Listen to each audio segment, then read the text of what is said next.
shame didn't just disappear in my journey. It kept evolving. And so I would have to keep refacing it, even in my adult years. I wasn't doing the destructive behaviors of having an eating disorder, the alcohol, drugs, but it showed up in a different way where I'm resisting pleasure. So I'm resisting having fun, joking around, playing around with my kids, and just doing anything that feels joy and even intimacy. Sometimes that would show up in being intimate with my husband. And subconsciously, shame tells us you don't deserve this. It's not safe to enjoy these things. It's just so interesting every time I face it. There's a new lesson that comes forward. Hi, everyone. Welcome back to another episode of Nourished Inside Out. I'm here with Ashley today, and she specializes in Reiki. Thank you so much for joining us today, Ashley. Thank you for having me. I'm so glad to be here. Absolutely. Do you mind telling us a little bit about your journey and how you got into Reiki and created that as a career for yourself?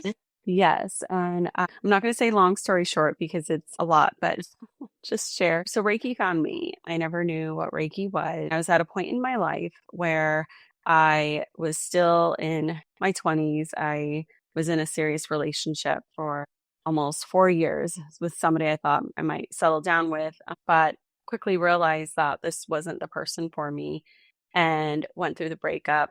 It was around my birthday. So my mom and my sister took me to one of my most favorite places in the world, which is Sedona. I'm from Arizona. And we spent a weekend up there, and my sister dragged my mom and I on this long, long, long hike. And during this hike, I had this download, if you will, that I needed to do something drastic. And I was just like spitballing and word vomiting like ideas. And I was like, oh, maybe I'll move to New York City. But as soon as I said that, like my entire body like lit up. And I was like, you know what? I need to do this. I'm going to make a move. Quickly decided, like, you know what? This is what I'm going to do. And making things happen, trying to get things in order to make that move. So, finding a renter for my home so I could live super cheap in an apartment with a girlfriend. We shared a bed, down to even selling my car. And the lady that bought my car was or is a Reiki master. And when she told me what she did for work, I was like, I'm so sorry. I don't know what that is. Like, you have to tell me more.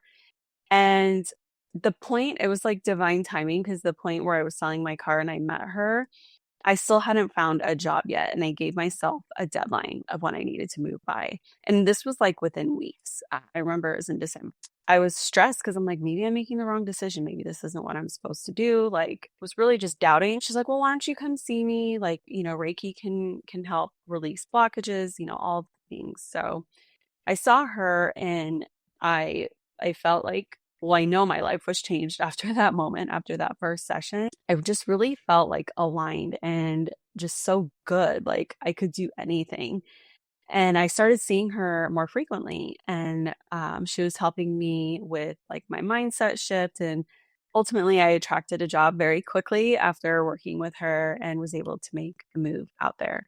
It was amazing. I would never have thought I would ever live in New York City, but it was one of those experiences that I just really always dreamt of. I met my husband there, lasted about a year in the city, and talked him into moving back to Arizona with me. I inherited a beautiful bonus daughter. My son was born shortly after, and we got pulled back to New York, but Long Island this time. Got a job offer. We moved out here during 2020, during the pandemic, when many of us in the world were starting to awaken and question things in our lives. I was very much in that energy where it's like, what am I doing with my life? What do I want to do next? I even was feeling really lonely because not only like were we isolated to our homes and doing certain things, but just being isolated in your own thoughts and moving to a new place where I didn't know anybody. I didn't have friends, and it was difficult to go out and make friends because everything shut down. So I started looking into distance Reiki and got a distance Reiki session. And a lot of things that I thought I had healed were coming back up. So for those of you on your healing journey, like healing is very much cyclical. It's a circle. It never ends. Like things come full circle. You might have to revisit things. A liner out there for everybody. Be patient with yourself. Give yourself grace if you're getting frustrated with your healing journey. And so things were coming up, and I felt the need to focus on some self healing. Ultimately, was led to learn Reiki, be attuned to Reiki. I used Reiki for myself. I didn't have the intention of being attuned to Reiki to open up a practice. After doing some self practicing for about a year, I decided to open it up to others because I saw how profound it was and transformative it was for me. And I wanted to give that to somebody else, especially someone who felt like they were just searching, searching for answers. You could say, to put myself out there. And I say coming out of the spiritual closet, because being spiritual and getting into the woo is kind of a taboo topic for some, and even for family. And so it was very nerve-wracking coming out of the spiritual closet and telling the world, hey, this is what I'm doing. And so scared of that vulnerability and just the judgment. But, I did it. And I haven't looked back since. And since I started doing Reiki, like my gifts came forward. Like Reiki was almost like it just like opened my channel. At first, I wasn't real recognizing what was happening, but I would feel spirits enter the room or join us in a Reiki session. I started having conversations with spirit, and then also, and these would be loved ones from the clients that were on my table, would also just start receiving messages, and I'm like, are these my thoughts, or are the like, what is this? And so I was pulled to just share with clients what was coming through, and realizing like, okay, this is channeled insight from divine source, whatever you want to call it. So quickly realizing like, okay, I'm getting some downloads here. And that pulled me into the Akashic Records. I became a practitioner in the Akashic Records. And so now I'm combining that into my offerings. Thinking back on my story and like how I got here, one of the themes that I wanted to share with the audience is about shame. And shame was very much it's a icky feeling that many of us have that kept showing up. So it showed up early on in my healing journey in my young 20s, and then it resurfaced when I met my husband, and then it resurfaced again in 2020. So I'm like, oh my gosh, what is this? It really took root in my childhood when, unfortunately I experienced sexual trauma, and that really planted the seeds of this shame. And so even at a young age, it's like it leads you to believe like, what's wrong with me, even though we know it's not our fault. And then the shame moves to guilt. It moves to judging yourself and the belief that you have to hide parts of yourself. Navigating that through like these different phases of life have been very challenging and rewarding at the same time. That's like the toughest part, is going through it. And sometimes we have to go through it multiple times. And that's why I said earlier, it's so important to give yourself grace when you're going down these journeys, because we tend to turn inward and think, something's wrong with us, and nothing's wrong with you. That's really like what I wanted to talk about. The reason why we feel like that icky feeling with the shame and the guilt is, and I wanted to share from my own perspective, I think back and there was this push and pull of shame. And so as a teen, as a young adult, I turned to food. I would binge eat, and then I would purge. So I developed an eating disorder that I had for about 10 years. I turned to sex, terrible relationships, alcohol, drugs, all of the things you can think of to try and escape the shame, but at the same time reinforcing it. The push is, your inner knowing is telling you like, this isn't right. You really don't want this for yourself. But then the pull is this subconscious belief that you deserve the shame. So you keep engaging in the behaviors that confirm it. Then you just get stuck in this cycle of unprocessed shame, because it keeps us stuck in these patterns that reinforce the pain we're trying to escape. So I know it's like, if you're listening to this and it's resonating, listen, I get it completely. I hear you. I'm sure, Anita, like you've experienced it too. Why do we do these things when we know it's not good for us? Just know that you're not alone, and honor that what you're doing, or like, you don't want to give yourself so much grief for making those decisions, because it was your mode of surviving in that moment. It's just how you were trying to survive life, essentially. As I said, like, shame didn't just disappear in my journey. It kept evolving. And so I would have to keep refacing it, even in my adult years. I wasn't doing the destructive behaviors of having an eating disorder, the alcohol, drugs, but it showed up in a different way where I'm resisting pleasure. So I'm resisting having fun, joking around, playing around with my kids, and just doing anything that feels joy and even intimacy. Sometimes that would show up in being intimate with my husband. And subconsciously, shame tells us you don't deserve this. It's not safe to enjoy these things. It's just so interesting every time I faced it. Like there's a new lesson that comes forward. It's interesting because it's a way the nervous system protects us from that vulnerability because pleasure requires being present, being open, and trusting ourselves, trusting even our bodies and those things that felt dangerous before. And reflecting back, all of those things were not only dangerous to me, like I don't want to say dangerous, but like more so like icky. Like it just gave me the ick. I don't deserve to enjoy pleasure. And again, pleasure not just in sex, but just in life, like being joyful, being happy, doing things that you really like. I mean, I know it's a lot, but I'm like very, very passionate about it because it's something that comes up quite a bit for me. This is the first time, Anita, that I am talking about it. This is all in my journals.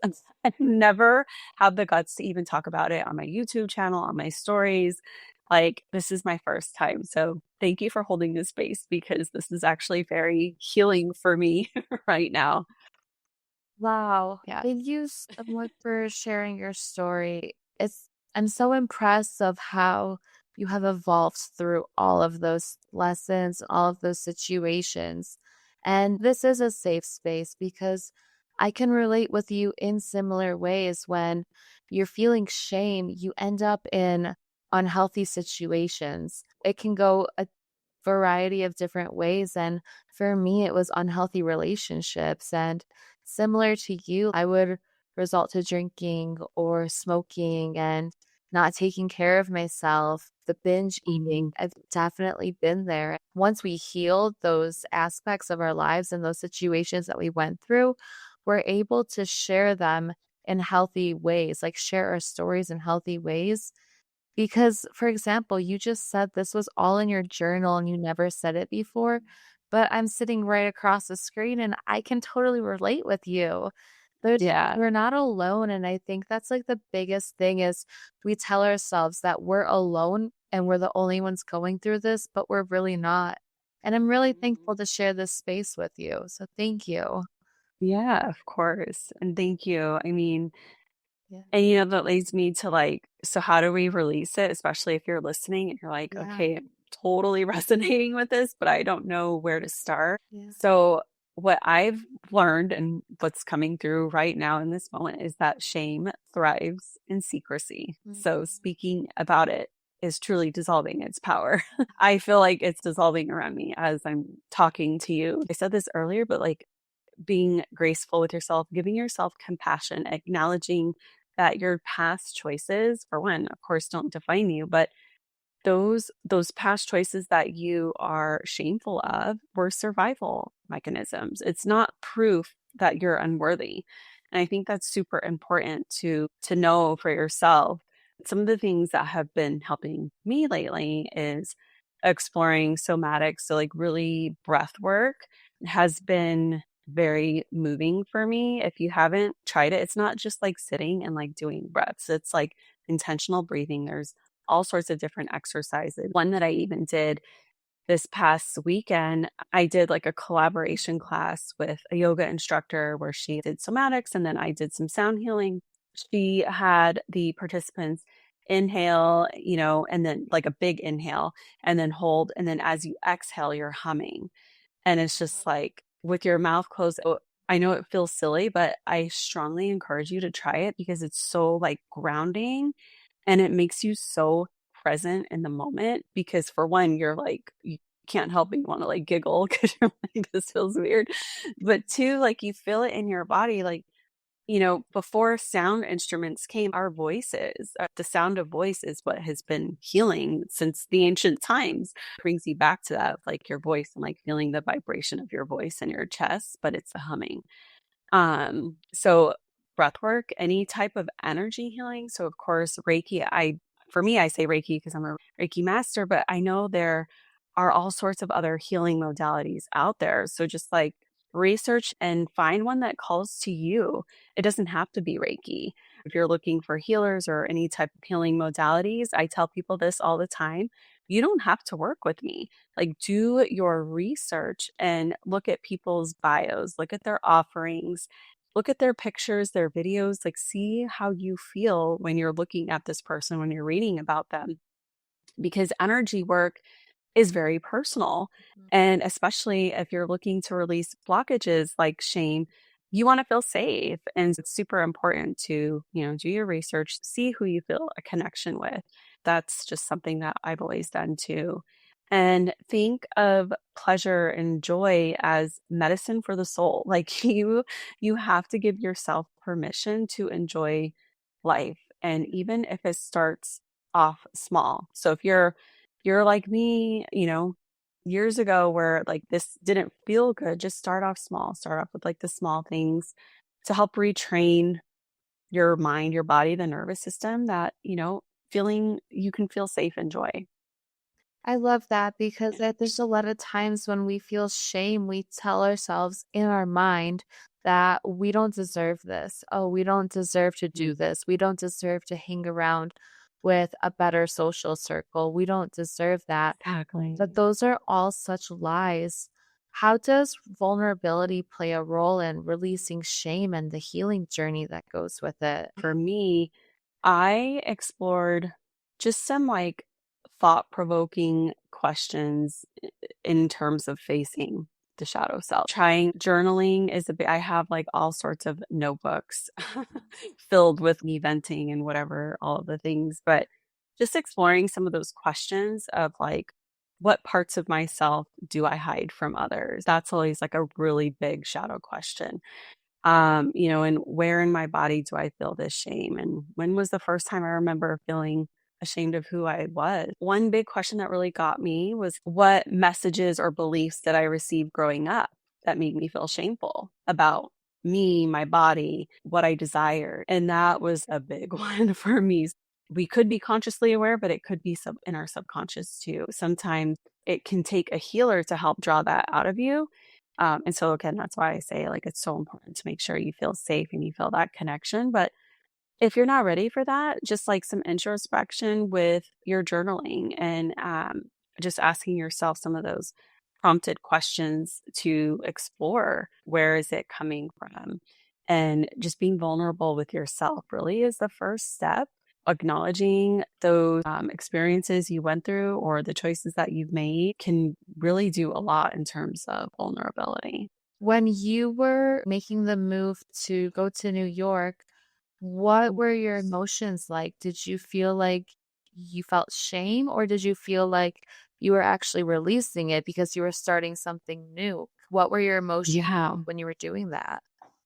I love that you asked that because both times when I moved to New York, I felt like I was releasing this buildup coming to release that I was preparing for.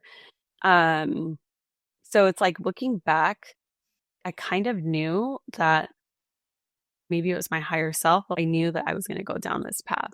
To answer your question, I feel like it was the built up of the release. I knew there was like things stuck that needed to get out. And I think I was already looking for Reiki people before we even moved. How long were you doing Reiki before you moved, and how did that help play a role with the move? Do you feel like it helped me that the transition more smooth?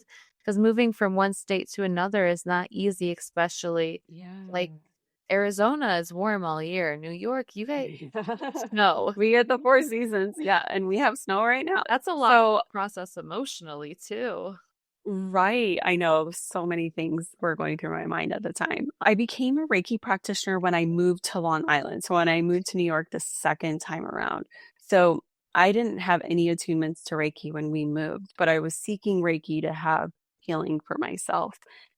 So after a couple of distance sessions, I wanted to learn it for myself so I could give myself Reiki whenever I felt like I needed it. That was a lot because Arizona is my home. Like it's where I grew up. My parents live there. My best friend lives there. There was a lot of change that we we were facing as a family. My bonus daughter, she lives in Las Vegas, so we were going to be further away from her. So that was a really, really big and difficult change for us and for my son too. Of course, her New York's cost of living is not like Arizona. So our house is maybe a third of the size of what we had in Arizona. But what I did was all of like my worries, and my husband sometimes gets so irritated with me because he's like, because I always try to like find the silver lining in things, but it's just how I navigate life or have been trying to, because I just know if I focus my energy on the negative things, like, then that's what's going to come forward. All of the things that were worrying me, I tried to flip the script. Okay, our house is a third of the size now, but at least it's a lot cozier and we're going to be closer. Then, the weather, I was really worried about the weather. Then embracing the four seasons and how beautiful each season can bring change, like it just helps us remember like the different cycles of change and healing. So, really just trying to weave in different things. Being open to the new beginning, like the new opportunities, what could unfold, what friends can I make, what will my community look like. So I was really trying to be open to that, wrapping my arms around that as much as possible, even though it was during COVID. We bought our house on our iPhones. We couldn't even go fly and see our houses. The houses, and the market was insane then too. There was a lot of emotions to process when we experience big change and some turmoil in our lives. It makes us turn inward, and like we almost like go through this phase of like questioning everything. And I think that's really what I was going through, is like kind of just questioning life and all of the things and what led me here. I knew there was just some things that I needed to still go through to heal. I think that's beautiful. I'm from Chicago, so like we get the four seasons just like you do in New York.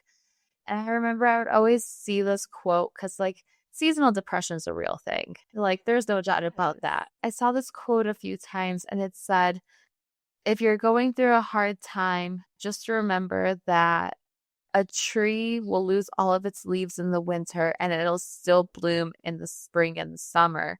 And I thought that was so profound because a lot of times, yes, we can hold on to shame. We can have these negative opinions of ourselves, but they're just a small phase if we choose to believe that they're just a small phase. And we still have the opportunity to bloom when the time is right after we do the work for ourselves and really make those changes. And I think that's really beautiful.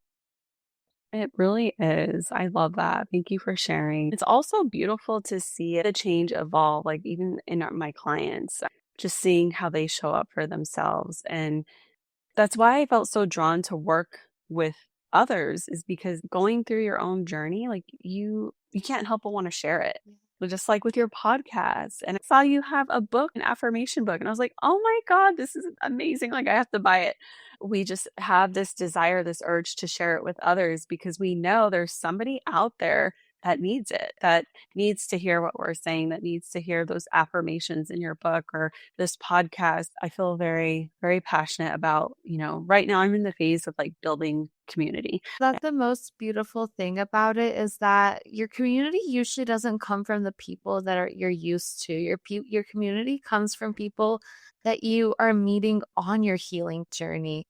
The healing journey is a continuous thing. It's not like, oh, once I get there to this point, I'll be healed. No, we're human. We're constantly growing and evolving, just like the flowers grow and bloom in the spring every year, and then they go away in the winter time.